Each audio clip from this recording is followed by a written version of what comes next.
Hello everyone, my name is Stacey K. Roach and I'm here with you guys today for a new episode of the Rebrand and Rebuilding Community. I'm here with you guys today with a special guest. I'll let her introduce herself and we'll jump right in. Sure. My name is Cassandra Mayo, and I am an author, a debut author, a speaker, and a mentor. So what I do is I am a person that empowers women to mitigate any barriers that's preventing them from living their best life. So my mantra is living your best life. That's my hashtag. And I made a decision to do that because as a corporate executive for over 30 years, I found myself in the latter part of my career is I had barriers up that prevented me from living my best life. So that's why I made a decision to work on this project. This is my mission as I move forward in my life right now. So that's who I am and that's what I do. Okay, I do want to ask you a quick question because I know you said that you worked for a global Fortune 500 company for over 30 years. So what exactly did you do? How was that? Okay, well, I actually worked in different capacities, and every capacity enabled me to be promoted. And what I found myself in the capacities that I worked in, I was the first African-American female. I was a general manager, the first African-American female general manager at Marriott Courtyards when they got started. And I just kind of worked my way up the chain. And at the end of my career, I became a vice president of client relations. And I also found myself in that role as one of the first African-American females as well. So in other words, I worked in corporate. I worked in corporate America and I worked with companies that were acquired by other companies and which I was blessed to keep my tenure. So that's why it's like I've been there for 30 plus years. And I always like to tell people I started when I was a teenager. So people won't try to figure out, well, she must be pretty old. She's been doing that for 30 years. So that's what I did. Okay, so how did you transition from corporate America to becoming a successful published author and a coach? So how did you do the transition? I ain't going to say how, but what made you go say, you know what, okay, I'm going to leave the corporate job behind and I'm going to start out on this journey. So what was the inspiration for that? My inspiration was my life. I was not happy. I was not at peace. I was stuck. I was like, what am I to do next? I was burnt out. I also started experiencing what I call impostor syndrome. I was questioning my value, although I've been in executive positions most of my career. And I just was perpetrating. I was perpetrating that I had it all together. And during that time, during my career, I actually mentored a lot of people. And my well-being was being diminished. And because of that, I made a decision that, you know what? I want to start what I would say thriving and not just surviving. I felt that I was a person to just survive. And if I were going to continue to live this life, something had to be done. So what I did was I reflected over my career and I always had goals. And one of my goals was to retire at the age of 55. And when I was in that particular posture, what I would call a posture of burnout and impostor syndrome and self-imposed barriers, I realized that I was at that age and I kind of assessed whether I was able to retire, although I was preparing for it, but I forgot about it. So I always say when the student's ready, the teacher will appear. So I was ready to move forward. I was ready to leave corporate America. And as a result of that, that's when I left. And now when I did leave, I didn't become an author right away. I knew this was something that was on my heart for years. I always wanted to write a book. And there's a saying that much is given, much is required. And I was thinking about what other ways can I pay it forward, particularly to African American women. And they don't have to be, but that's where I was. And those are the shoes that I filled. So as a result of that, that's my decision that I was going to leave. And I did. And then that's what started me writing my book. Okay, I love that. I know I've been checking out your website, and on your website, on your front page, it asks you a question. And when I read that like a week ago, I was like, wow, you know what? It kind of made sense, you know? And you asked, is your way in your way? How did you come about? Like, what was that all about? Because when I read that, it resonated with me. And I was like, a lot of times, you know, we do get in our own way. A lot of times we think, like you said, we perpetrate, and we're basically showing the world that we're okay, but inside we're hurting, we're drowning, and just things that we put ourselves in situations and jobs and relationships. So, I mean, what was that about? I mean, is your way in your way? Like, how did you come up with that? I love that question. I love that. Well, many of us may have always heard people say, you better get out of your own way. And I remember, and I have this in my book, I had an epiphany, and in my book, I call it an out-of-body experience. And there was an incident that occurred at the airport, and what I didn't share, I probably traveled 80% of the time throughout my career. So I was always somewhere in the United States. So that actually gave me an opportunity to explore North America. So I can't think of too many states I've not been to. But anyway, while sitting at the airport, there was an incident that was not new for me, flight delayed. And during the delayed flight, they kept saying every hour, it'll be here. We have maintenance problems or bad weather or this or that, rather than to me being truthful to people where this flight was going to be a full flight. And as a result of that full flight, one of the things that I did experience and liked about my travel were the people.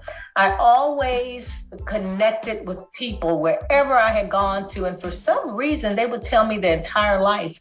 And I resonated with them. And I've experienced tears, joy, laughter, things I thought was weird. And then I said, maybe it's not so weird because they don't know me. They can tell me everything. So as a result of that, I had this, what I call a spirit of discernment. I could pick up things with individuals. So at the airport this day, when the flight finally was canceled from a flight that was to leave, I think about 6, and then at 10:30 at night, they said it's canceled. The place went chaotic. I thought the police were going to come, and the people got unruly. They were upset. People were crying. It was just something to see. And as a frequent traveler, I was very familiar with what the next steps were. But anyway, to make a long story short, all of a sudden, while sitting in my seat, I got up, went to the representatives, and I asked them a series of questions. And once she shared with me all the answers to what I had to say, I demanded order at the airport. And during that time, I had individuals, like if somebody wanted a hotel, they needed to stand in this line. If somebody wanted to book a flight for the next day, stand in this line. If you were hungry, stand in this line. So in other words, I had an opportunity for to turn chaos into calmness. And once I did that and everything was in order, I tiptoed to my seat, because that was like an out of body, because that wasn't me. Now I know how to take care of my own business, but I had no business in an airport. That was not my forte, to get people in order. And so when I sat down, something just said to me, now see, if you would have gotten out of your own way, then I can do so many great things with you. So by me being in my own way, the barrier would have been, I know I can do this, but I'm not going to, because I don't want to get in front of all these people and tell everybody what to do. And I don't know how successful it's going to be. And I don't know how people are going to look at me if I stand up and say this. And I don't know. So that's what was going on. So my barriers dropped. And I took charge of an opportunity that I knew I could have to identify the solution to and turn chaos into calm. So that's an example of, if I did not do that, I'm not quite sure what have happened. I mean, it was just that bad, but I'm like, well, if it's something I can do, if I can resolve or provide a solution, why not? So that's how this is your way in your way, because my way was definitely in my way until something said, get up and take charge. And from there on, you say, you know what, I'm going to write about this. It's like, this is a book. That's a great name for a book. I love it. Yeah. I love it. Yeah. I love it. Like I said, I'll be going through your website. I kind of took some notes down and I had a few questions, and I did see about the about Cassandra page. Just getting to know you, and I seen that in your pastime you wrote, I was driving in the neighborhood with beautiful homes and thinking, what is really going on inside that home? A lot of times you say we see all the nice things on the outside, or we see a person and we see everything they're accomplished, they're very well successful, but we don't know what goes on behind closed doors. We don't know what that person's up to when the public or when the media is not in their face. So how did you come about that? Like, I mean, well, and that when I read that, it was something that, like you said, you was putting up a facade, and so was I for a long time, especially during my marriage, having the world thinking that everything was okay, and so everything exploded in my face, and then the divorce came about. So, what were you thinking? It's kind of being in your way, because we have a tendency to compare ourselves. If we think about as we were growing up, I don't know about you or the audience, but, I was always a tiny person. And a lot of my friends growing up, they were tall. And I wanted to be tall. I wanted my feet to be their size. Because I was like, wow, that's great. And then, you go to somebody's house and you're like, wow, that is so beautiful. But one thing that I have learned is you do not know what other people are going through. You never judge a book by its cover, because you may see people in these beautiful homes and cars, and they go out and they look good and they dress nice. But boy, if you really knew their story and what it took to get to where they are, and what it took and what happened when their life was over, you would be like, oh my God, I prefer to be who I was created to be, because you just don't know. So that just gave me an opportunity. I used to love to go in neighborhoods and see the homes, how beautiful they were. And then I would hear stories about people that lived in them. And I was like, oh gosh, I wouldn't want that. So that's just another thing when we're in our way, because we're comparing ourselves because we want to be like them. And you really don't. You want to be like who you were created to be. Yes. So another question. I know you mentioned just about self-sabotage, self-imposed beliefs, just certain behaviors that we tend to carry throughout life that keep us from living our best lives. So once you realize, your own self-sabotaging ways and your own self-imposed behaviors that kept you from living your best life. I know that wasn't easy, and a lot of people, like I said, it's easier said than done. And even with me being a coach, I talk to my clients about that all the time. But how did you overcome yourself? Like, how did you say, you know what, I'm going to stop this. I want to, you want to do better. You want it better. You want it more for your life than where you were currently. But you knew you were standing in your own way, and you had to get out your own way. So what were the steps that you took to get you there? Well, the first thing was I was sick and tired of being sick and tired. I had a choice to get busy living or get busy dying.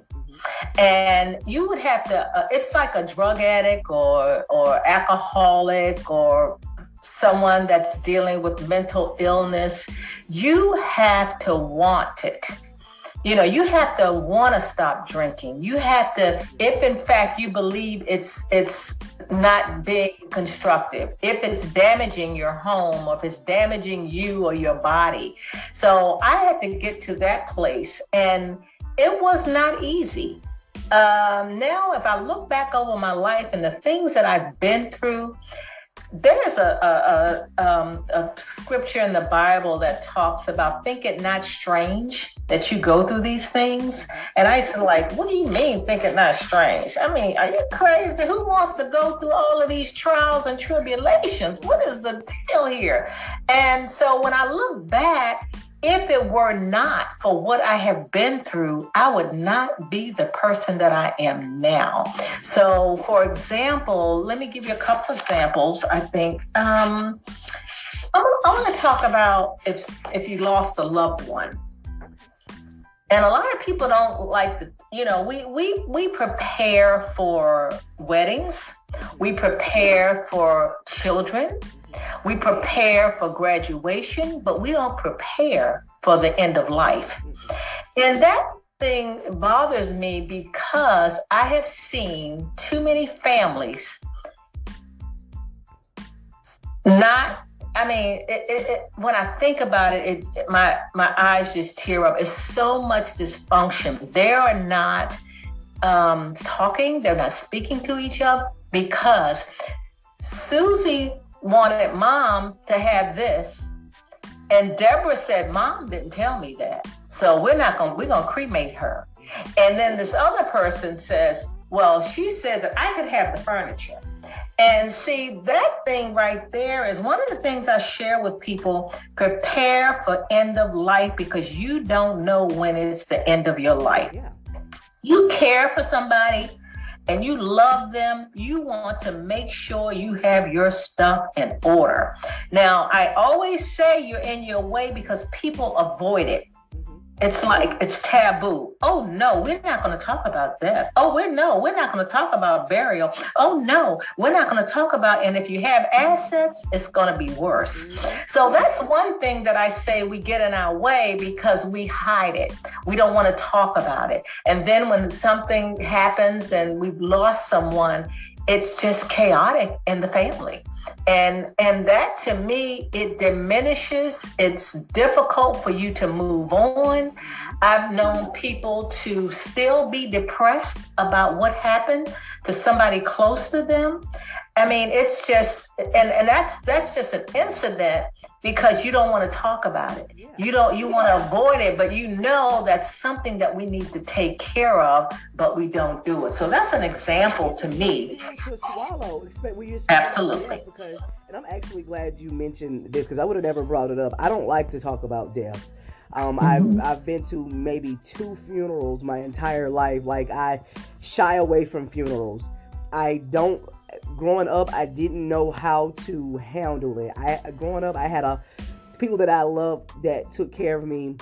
My grandmother, my best friends. I've watched people die in front of me, and that was something hard. Like, even to this day, it still makes me shiver. Like, I don't know how to deal with death. So when people talk about it, I'm like, okay, I'm gonna leave the room. Like, I'm gonna let y'all have that conversation. Like, seriously, like. And as a kid and having to experience death so early, you don't really know what to expect. All you know is that person, they're no longer there. And then, like you said, I hate to say it, this happens all over the world to this day. You say when access and stuff are involved, when land is involved, when anything is involved with someone passing away, like you said, everybody want to bicker and go back and forth about who's going to get what and who mom wanted or dad wanted to have on the obituary, or who they wanted to hold it, like to hold the funeral. Like, it's a whole lot that goes into that we don't, especially as African American families, we don't really talk about that, and we don't prepare for it.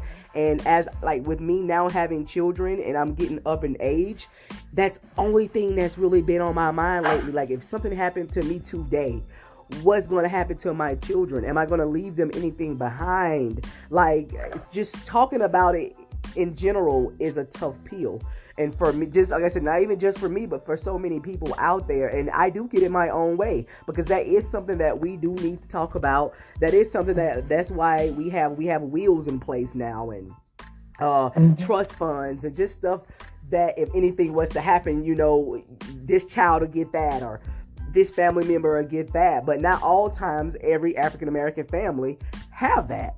We don't like to talk about it. We don't like to discuss it until it happens, and then we're all at each other's throats and ready to kill one another off just so we can get the assets that were left behind. Like that's a hard thing for me and just for anyone. So for you to bring that up, I'm actually glad that you touched bases on that, because that's something else that I actually had a client recently, and her husband died. He was in the military. He passed away about a year ago, and to this day, that's still something that she's struggling with getting over. She's struggling to move on with her life, and I had to refer her to another therapist or a counselor because I couldn't help her with that, and it's because for me personally, that's something that I'm still struggling with. So it was hard for me to lead someone down that journey, down that path, when I haven't even been down it myself. So it was like I said, just having a client that went through that and I couldn't help her, that really made me say, you know what, okay, it's time to deal with death. It's time to learn how to cope, learn certain tools to be able to move on with your life. It was nothing I could tell her because it was nothing I could tell myself. So that's right. I'm actually glad that you brought that up. So how do you deal with death? Like I'm pretty sure we're not the only ones that had someone to pass away from that leave this earth that we cared so much about, and we didn't know how to let them go. So how do you? Well, it's been very hard, very hard. But what has helped me is I did what I call the end of life preparation. So when that happened to me, not that I didn't grieve, and my mom just passed, and it was hard, but what gave me solace is that I know that I did what she wanted, not what I wanted. So then death is inevitable, and of course I pray about it and, ask God to give me solace about it, or we will be comforted for those who mourn. All that's biblical. And I believe in the word. The word does not go void. So there's certain scriptures that come to heart when things happen. No, the pain will be there. I'm going to be hurt. I think about her all the time. I cried yesterday about her, just something she said or something I thought about. But what gives me peace is I know that I did the best that I could for my mom and my dad, and knowing what they wanted for the end of life. And that to me just blessed me. I don't have any regrets. It's kind of like honor your mother and your father, and that's another thing that I talked about in my book about scars and resentments. Because if we hang on to those things that bother us, not only stress will kill you, and what's inside of you will come out. You may see people your age and you may say, wow, they look old. Oh my gosh. And I said, some people will say, well, they had a hard life. That's the way they look, because you cannot hide that bitterness. That bitterness will eat you like a cancer. So my thing is, we need to reconcile anybody that is preventing us from forgiveness. I'm not saying we forget it, but we got to forgive, because if we don't, you're in your own way, because that's not how it should be, because you won't be settled in your heart and in your mind. So my thing is, I put it like this. Would you rather for someone in the family to get what your parents or loved ones have, or would you rather for the government to get it? Yeah, I'd rather for the family to get it. Stay in exactly. Family, Exactly. Because you bicker for years, and then the people that are bickering, they'll be dead too. So what do you think will happen? Eventually, it's gonna. Yeah. That's right. Yeah, I don't want. They get my taxes. I don't want to have everything. Right, and that's another thing. I would love to be able to put certain things in place for my children and my grandchildren to come, for where if anything was to happen to me, they will be taken care of. Exactly. That to me lately, that's the only thing that's really been on my mind. And then, like I said, having that client come to me for help, and I could not help her because it was something that I wasn't able to help myself with.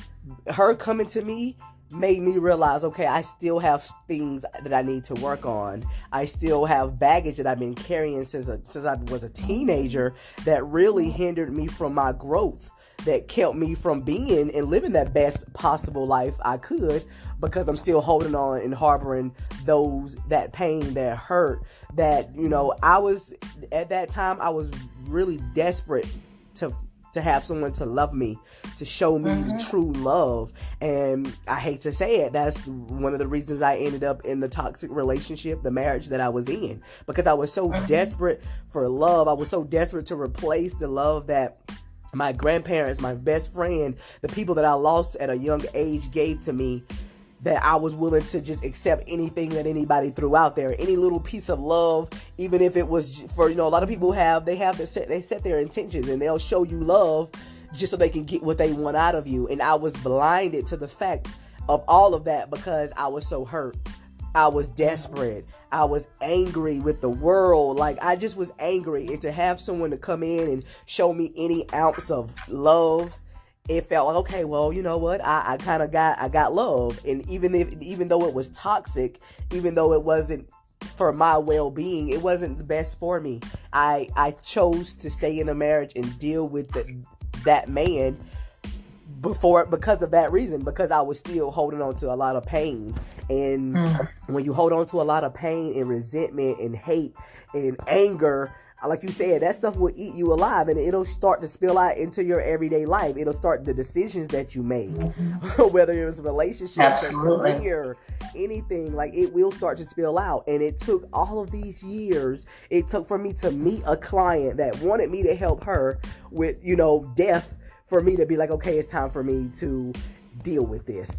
After all of these years passed by, after all of this drama in my life, after all the chaos, after all of that, it took me all these years to get to the place and the point where I'm like, you know what? I want peace.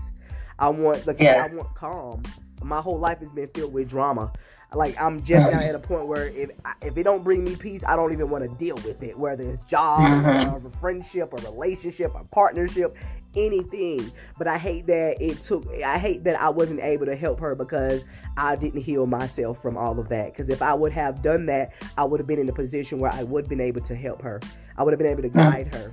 But the reason I wasn't able to help her is because I wasn't healed. And I didn't even realize I wasn't healed until she came to me, because I always thought, I'm over that. Like, it doesn't bother me as much as it did before. But like you said, any little thing that come about and it triggers you, you're not over it. And she really made me think about, okay, I've been holding on to all of this all these years. It's time to let it go. It was baggage. It was holding me down all these years, and I didn't realize it. And I hate that, but I'm happy that I do now, and I'm accepting it, and I'm ready to move forward now in my life. Right.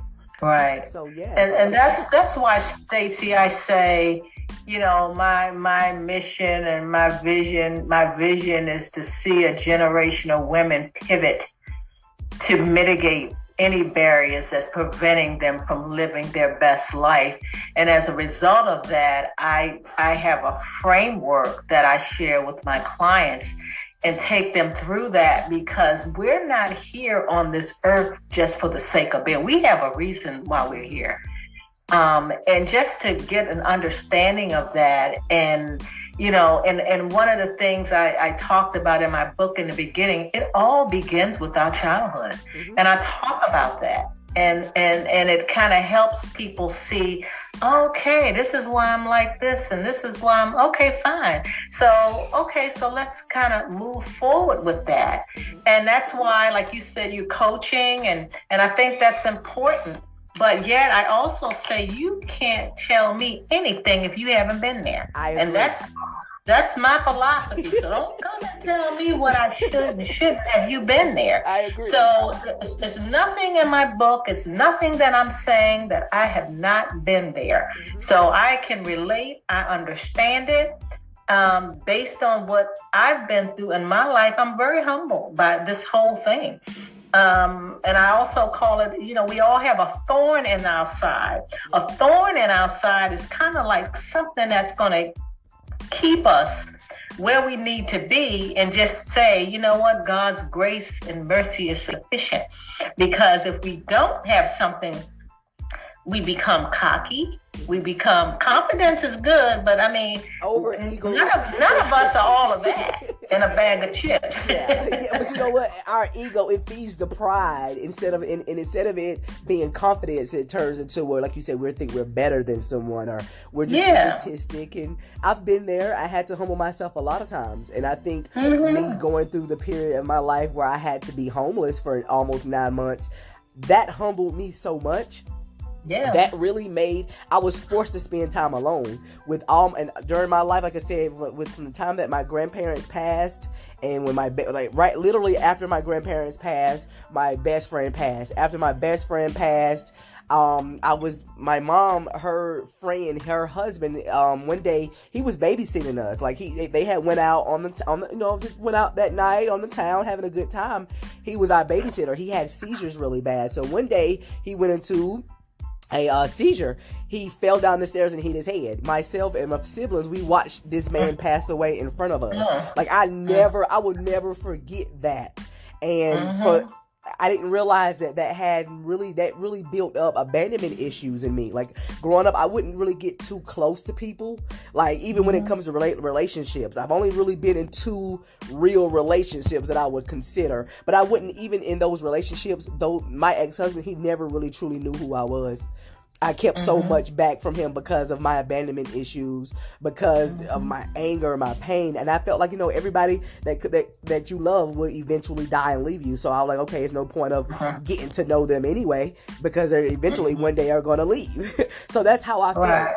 I felt that way. And I didn't realize it until, like I said, I was homeless and I was forced to be to myself that it wasn't all my ex-husband's fault. He did try. We both tried, but I had a lot of issues within myself that he had nothing to do with. I had a lot of just built up aggression that I was taking out on everybody around me, my children, my family. I was angry at the freaking world. So like I said, even during that marriage, he never really knew who I was. And I felt like that is a shame, because we didn't really give the marriage, I didn't give the marriage a shot. It could have maybe been better if I was honest and open. And just like I said, a lot of things that we harbor, we hold on to, is reasons why we make a lot of the life choices and decisions that we make, and it leads us down certain paths that bring more pain and anger. Like I had to realize that the universe, God, He'll keep sending you the same thing until you overcome it. Until you learn your lesson, it's gonna be a cycle. You're gonna be going through the same circle over and over. Maybe it's with different people, because you can leave one relationship and go to another relationship and get the same thing you were getting in the last one, until you fix what you got going on within you. You're gonna always attract the same thing: pain, anger, hurt. You're gonna attract these things until you can, first of all, you have to accept it, and you have to acknowledge it, and you have to be able to learn from it and grow. I was stopping and stunting my growth because I wasn't over a lot of stuff. And it's like you said, all this stuff happened when I was a kid. I was a child. I was 10, 12, 14 years old. I didn't really know about life. I didn't really know about death. And it took all these years for me to understand, okay, a lot of stuff in my life happened exactly the way it needed to happen to get me to where I am now.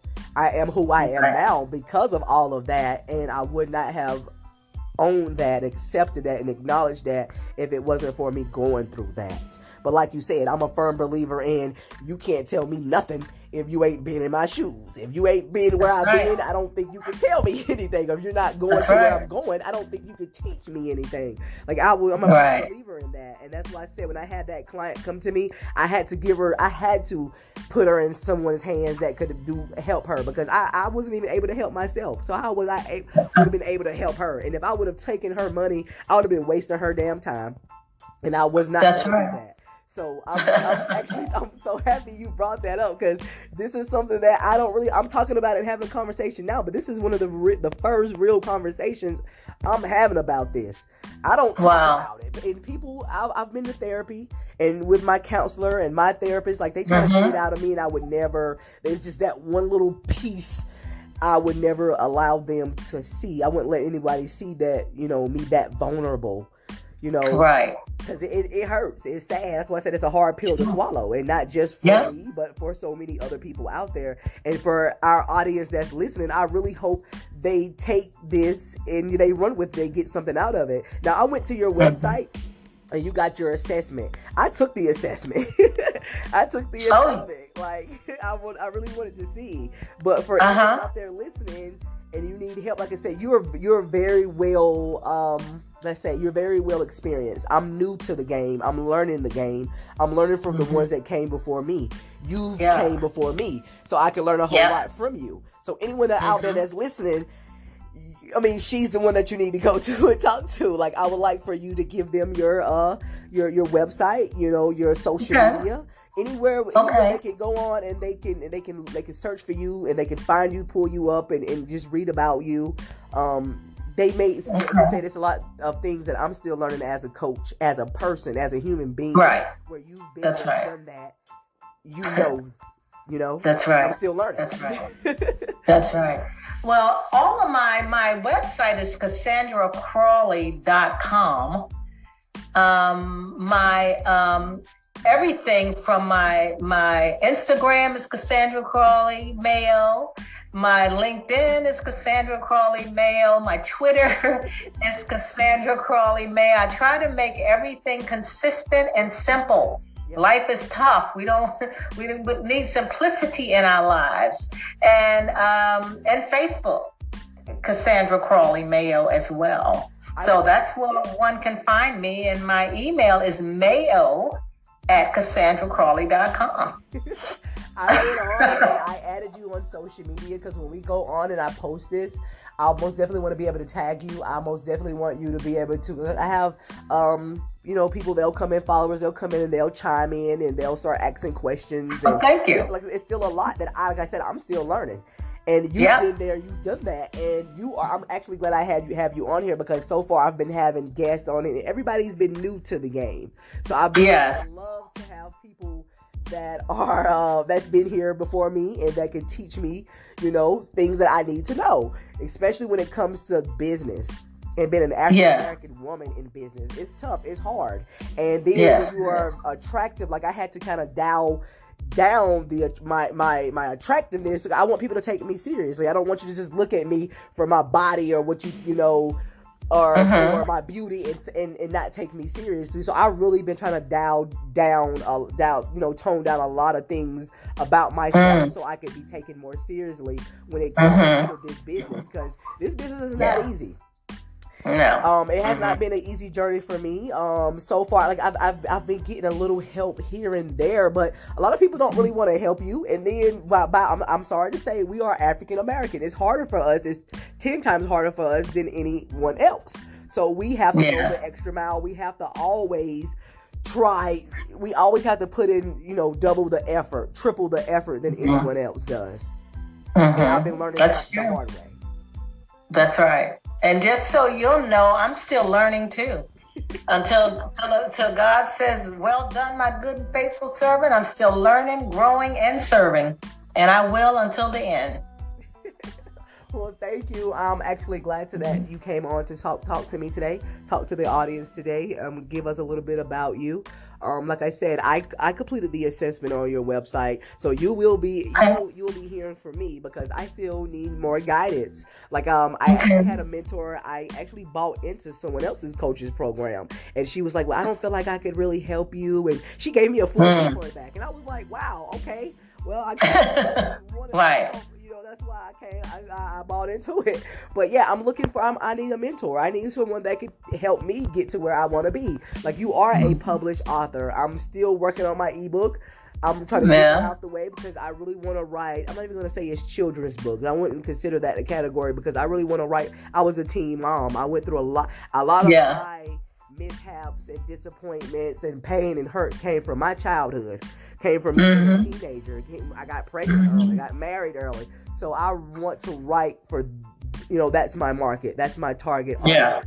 Is for other moms and fathers that have been through the same things that I went through. I dropped out of school. I had to go back to school. It was really hard trying to raise 2 sons and keep a full-time job and go to school. But I found a way to do that. So I want to write books from those people. I wouldn't consider it to be a children's book because it's gonna get real in the book. Like, I don't think a child would want to read that, but for kids, for young teen girls, it's a lot of runaway girls out here in the world, and they get pimped out. People take advantage of them because they don't know any better. We have this huge sex trafficking thing going on now, and I want to be able to put something out there to keep these young women and young men to have them to be able to protect themselves, things that they could do to watch their own back and look after themselves while they're out there in the streets, because I've been out there.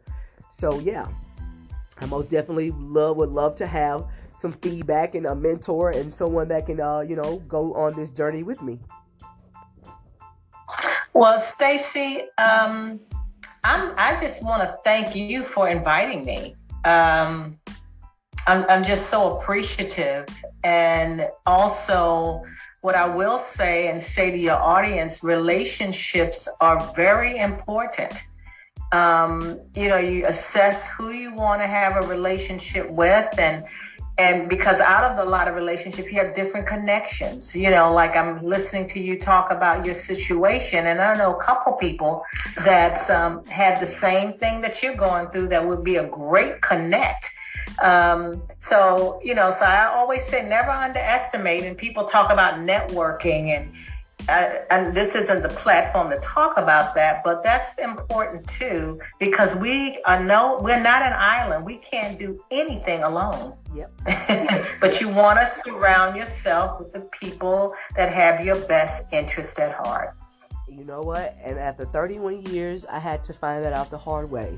But even when it comes down to my friendships, my relationships, my partnerships, everything, I've been really taking the time. I've been trying to choose wisely. People that could uplift me, motivate me, and I do the same for them. I have my back, you have, I have your back, you have my back. And like you said, you just really have to choose wisely, because especially when you're trying to reach your goals and reach certain pivot levels in life, you have to watch who you bring up with you, because like you said, not everyone has your best intentions at heart. Some people attach themselves to you because they know you shine so bright, and they know your potential, and they want a piece of it. So they'll attach themselves to you. They'll claim they're your best friend, or they're your sister, or they're your friend, or your boyfriend or girlfriend. Like, you really have to be careful these days. And it took me a long time to realize that, to accept that, to acknowledge that, and I'm actually happy that I'm there now. I'm glad that I could, I learned from my lessons, my life lessons, and I didn't let it, stop my growth. So thank you again for coming on. Thank you for sharing your story. Thank you for giving us a lot of information, especially when it comes to standing in our own way. We being the reason, like a lot of times we want to point the blame at everybody else for, I was with that man and he kept me from being the best possible me, but we chose that man. We chose that friendship. We chose that job. So we have to, we have to take accountability for our actions. And it's true. I'm actually glad that, you mentioned that. So it tonight was perfect. This is a great recording. I'm actually ready to put this out like now, because people need to hear this. This is That's right. That's correct. Thank you. So yeah. Okay. All right. Thanks so much. You too. I'll let you go.